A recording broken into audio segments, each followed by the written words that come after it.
Hello, brothers and sisters on YouTube.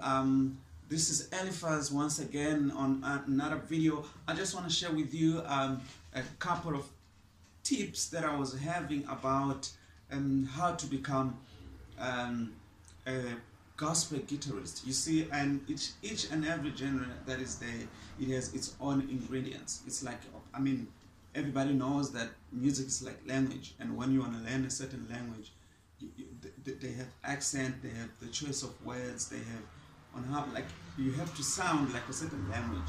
And so if you're not familiar to that language, there are a couple of things that you have to consider. Start learning first so that you may progress faster. So in this case, how do you become a gospel guitarist? How do you sound gospelish, if I can say so? So what I thought that I can share with you in this video is how you can substitute your 251 to sound more gospel. We know that 251 is more used in gospel and everybody uses it. And so how can we advance it and sound more gospelish? You know, in that way, so that when you play, you may sound, you know, your sound sounds like a person really who plays gospel. So let's dive into it without taking so much time. So let's say we are in key of C. You know, we know, I'm going to assume that you know the 251 so far, and we're going to have our D as a 2, and we have our G dominant as a 5, and then we go to 1, which is normal and traditional.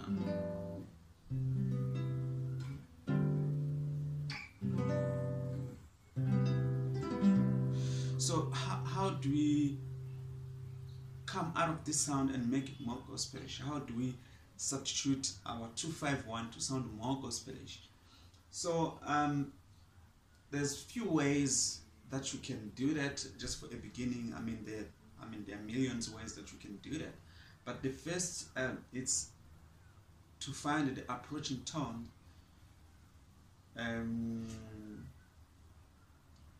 It's how can you approach the 2? How can you approach 2? Let's say the first way that you can approach 2, that a lot of music, when you listen, you're gonna hear about, is using this classic movement of then 5, 1. Before you go to a 2, so you go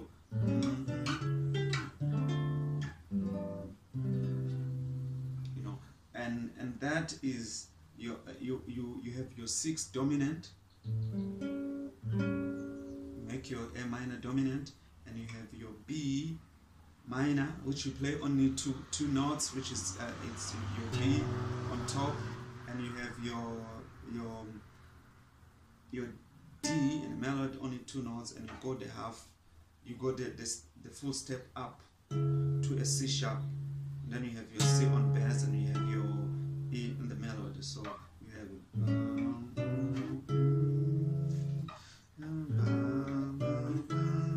and then you play the G note after, then G.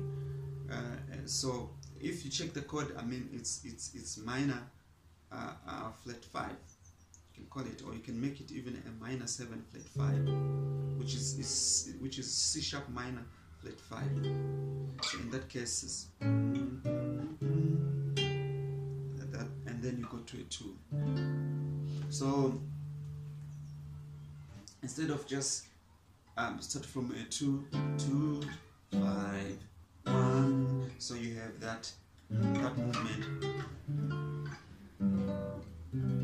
So that is the first way. The second way that you can go about it, just to, this is more because you are still having a 251 here, but you can still work around it, substitution, which is going to be this movement.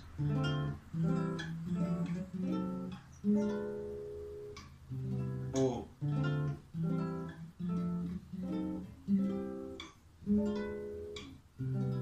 yeah.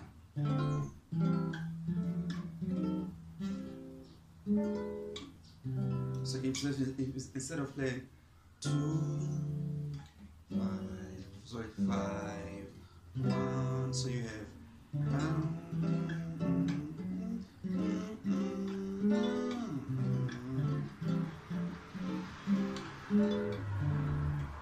so you don't have to go to a 2, you can just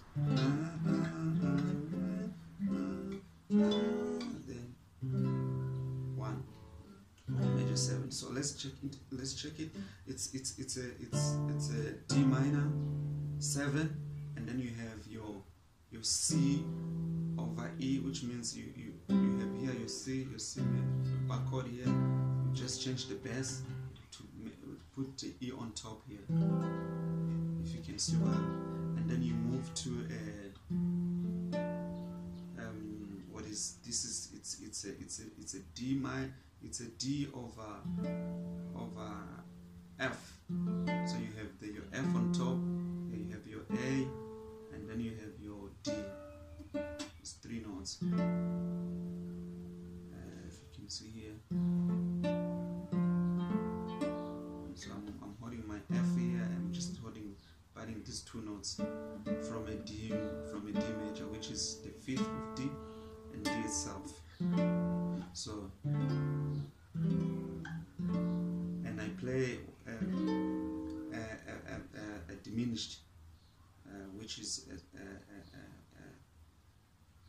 F sharp diminished. F sharp diminished, and then I go to C over 5. I put a 5 on top, which is in this case is the G on top, and then I have my C down. So far, and then I play my fret 6 diminished, fret 6 diminished, and I go to 1. So in that case, it's gonna be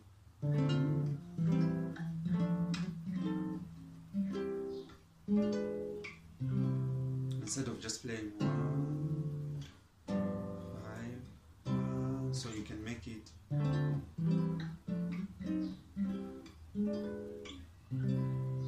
Okay, that's the second way. Now the other way also, it's to start playing, instead of you just start with a 2 diminished, this diminished here, and then you go a flat 2 diminished, just go a half tone down.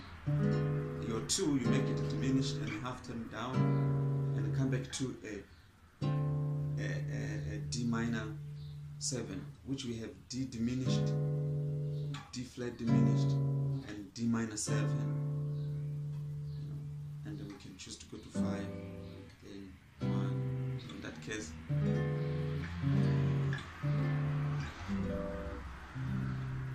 you see, that makes more sounding like, putting that gospelish spices into your progression when you are playing your 2-5-1. And so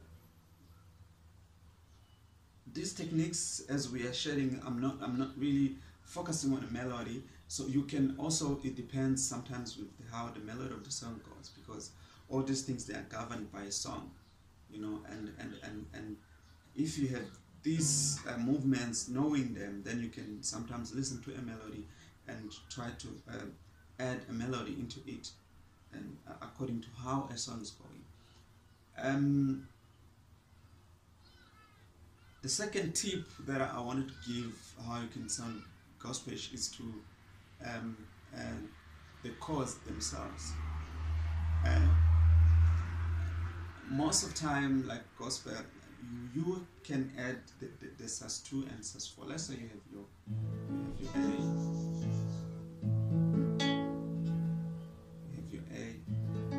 can make it, instead of playing A major, you just play A sus2,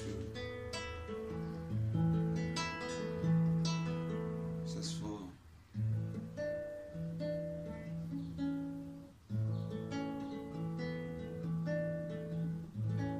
Let's see, A major, A sus2, A sus4, A major. So in other words, what I'm trying to say is to play the same chord but changing some notes under, you're not changing the progression, but you just so even in more advanced chords, you can still do that. You are still playing the same chords, but you are playing adding some notes. It may be a fourth, a sus2 or a 6 most of the time. Like those, they color well. So yeah, thanks guys. That's what I wanted to share from the tip. I'm still bringing you more tips on how to become a gospel guitarist, but so far I just wanted to touch on 251. How can you beautify, or how can you put some spices on your 251 so that you may sound more gospelish, you know. So thank you a lot. I'd like you guys to subscribe more so that I may be encouraged, and so that I may bring more videos about guitar and how can you sound gospel, and go there, enjoy yourself. Thank you guys. Keep your comments coming and subscribe. Thank you. See you on the next one.